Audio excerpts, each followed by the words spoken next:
Disturbed by Suzanne Wilson. Chapter 1, 3 years earlier. "Jake," Susie yelled from the kitchen, "you're going to be late again." "I'm coming, Mom," Jake yelled back as Susie heard his heavy footsteps bouncing down the stairs. "Do you want some breakfast?" Susie asked as he came into the kitchen. "No time, I'll just grab a Pop-Tart." As Susie was pouring another cup of coffee, she looked up to see him at the refrigerator, drinking orange juice out of the carton. Slapping him playfully on the back of his head, she said, "Get a glass, knucklehead. I raised you better than that." "Ouch," Jake yelled playfully as he was reaching for a glass. "I'm calling CPS. I can no longer take your abuse." Susie laughed and said, "Go ahead, please, and tell them to hurry and come get you."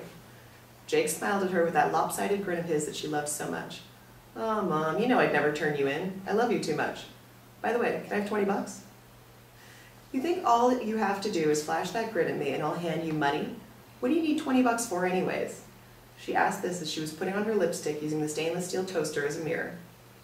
"Dad and I are working in the General after school today, remember? I need to go by the auto parts store and pick up some new bolts for my dash. Mine are all rusted." "Dare I ask why you aren't hitting your dad up for the cash?" Susie was reaching for her wallet as she said this, already anticipating the answer. "Oh, Mom, you know he's not working right now. He is helping me a lot, though. I'd never have gotten the General running without him." The General was Jake's aptly named 1972 pickup. It was made of heavy steel, as cars were only in those days, and painted a hideous army green. If you didn't hear it coming a mile away, and usually you did, you'd be sure to see it. Susie handed Jake the $20. Kissing her on the cheek, he said, "Thanks, Mom, you're the best." He grabbed a Pop-Tart from the pantry, and on his way back to the back door said, "I love you, have a good day." And then, before Susie could respond, said, "Oh yeah, and don't be surprised to see your older and much uglier son this morning. The big weirdo spent the night here again." With that, the screen door slammed shut, and seconds later Susie heard the groan of the General's engine. She glanced towards the staircase, and with a worried frown started up to find out what was going on with Josh. Susie stopped at the top of the stairs. The door to Josh's old room was slightly ajar, and she could see the light was on. He must be up, she thought. Knocking lightly on the door, she waited for a response, but got none. She pushed the door open gently, and as it swung inward, she could see Josh lying on top of the covers of his bed. He was wearing green sweatpants and no shirt. She stood there for a minute, noticing how much weight he'd seemed to lose over the past several months. She could almost count his ribs, and his collarbones were much more prominent than they had ever been. Josh's face was almost hidden by the dark crop of unruly black hair hanging down over his forehead and eyes, but she could even see that his cheekbones were more prominent than they used to be. Susie called out his name, but got no response. She walked across and touched him on the shoulder, saying his name again. "Josh, wake up, sleepyhead.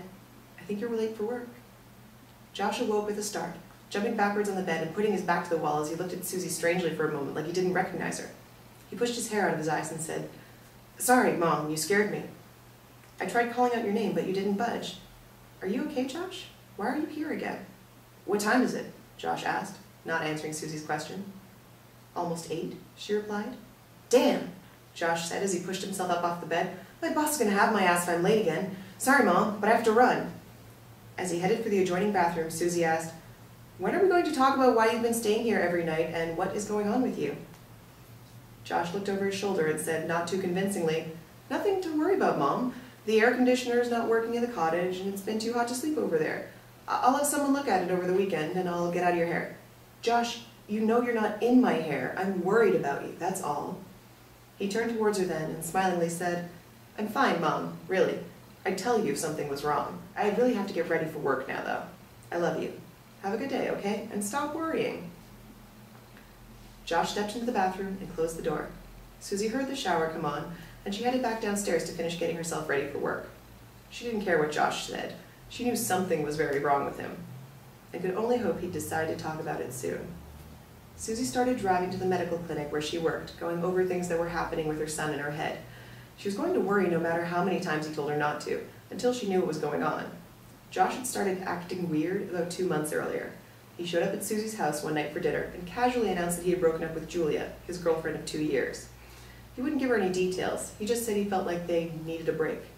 Julia had come to her afterwards, and they had become close over the years. She told Susie that Josh hadn't even broken up with her in person. He had just called one night and told her that he didn't think they should see each other anymore. Julia said she'd asked him what about all of their plans to someday marry after she finished school. and he hadn't had any answers for her. She said he had mumbled something nonsensical about her getting hurt and then just hung up. She was devastated and felt like she must have done something wrong. She was hoping maybe he had told Susie, and if she knew it was wrong, she could fix it. Unfortunately, Susie couldn't tell her anything that she didn't already know. Josh had been acting strange a lot of the time lately, and even though he and Susie had always been close, he hadn't yet chosen to tell her what was bothering him. Shortly after his breakup with Julia, Josh had lost his job. He had gotten the job straight out of high school, working for an advertising agency doing graphic designs on the computer for magazine ads. The owner of the company, a man named Henry Lyon, had seen an advertising layout that Josh had done for a charity event at his high school and offered him the job. Josh was ecstatic. It was what he'd always wanted to do, and without even having to go to college first, it was like a dream come true. He worked every day and took classes at the city college at night. Mr. Lyon even paid for Josh's classes. After getting the job, Josh had all but begged Susie to let him fix up and move into the old cottage on the outskirts of her property. Susie and the boys lived in a house that sat on 20 acres of fruit trees that she'd inherited when her grandfather passed away. The cottage had always been off limits to Susie and her sister Olivia growing up. Grandpa used to say it was dangerous. Susie had carried on this sentiment with her boys, and as far as she knew, they had never gone inside. It had been boarded up and locked up for as long as she could remember. Finally, though, with much persuasion from Josh, she had agreed to let him move in. He had spent months lovingly restoring the old place, and Julia had helped him decorate. They often talked about how they would live there for a while after they were married, to save money for their own place. Overnight, though, everything seemed to have changed. Julia was out of his life, he had lost his dream job, and he was spending most of his nights at home in his old room, instead of the cottage he had so loved. Susie had of course asked Josh about losing his job. He had replied that his boss just didn't like me. Susie knew this wasn't true, of course. She had met Josh's boss on multiple occasions, and he had gone on about what a good boy she had raised. Susie wondered and worried about all of this almost constantly lately, but tried to keep herself from crying too much. She was sure that Josh would tell her in his own way, in his own time, what was going on. She needed to remind herself, often, that he was a grown man, and no longer a little boy who wanted to run to his mama with all of his problems. Susie suddenly realized that her mind had been so preoccupied with all of these thoughts, and that she had almost driven right past the turn-in for the parking lot where she worked. She guided the Saturn into the parking lot and tried to tuck her worries away for a later time. Dr. Leone had given Susie the job of office manager of this small rural clinic 16 years ago. She hadn't had any skills or training, but he gave her the job anyways out of the goodness of his heart. She had been a young single mom then and recently abandoned by her husband, left alone to raise their 2 boys. The doctor recognized her determination and took a big chance on her by giving her the job. Susie knew she'd never be able to repay his kindness, but was determined to show up and work her hardest every day, to at least show her appreciation. She grabbed her purse and briefcase out of the back seat, and as she went into the side door of the clinic, thought, "I'll invite Josh over to dinner tonight, and try to get him to open up to me. Everything's going to be okay." While Susie was walking into work, Josh was running out of her house to get to work himself. After losing his job at Lion Enterprises, he had taken another out of pure need, for a telemarketing firm. He hated it, but thought of it as only temporary until he found something he really likes again.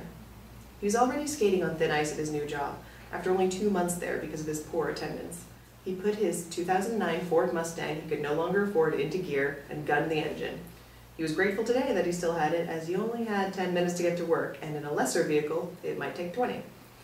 Josh had been so proud when he had signed the papers on the Mustang after he had gotten the job at Lion Enterprises. Now, though, he was 2 months behind in the payments and waiting for the repo man to knock at his door.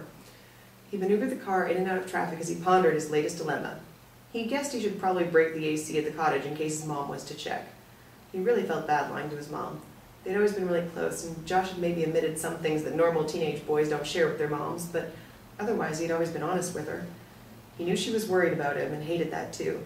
His mom had raised him and Jake alone, and had spent the better part of her life worrying about one thing or another. His goal when he was growing up had always been to get a good job and take care of his mom. Fine job he was doing of that so far. Josh couldn't believe how fast his life has gone downhill. Although he knew why himself, at least somewhat, he wasn't ready to tell anyone else. He didn't want his family, or Julia, to think he was crazy. He couldn't fathom that anyone, not even his mom, could or would believe what was really going on. Sometimes he thought that maybe he really was crazy. Maybe he had lost his mind, and was too crazy to know it. This was his last thought, as he turned into the parking lot of his work. It was 8:58 as he stepped in through the door that led to what he had termed the cubicle maze, and went to work.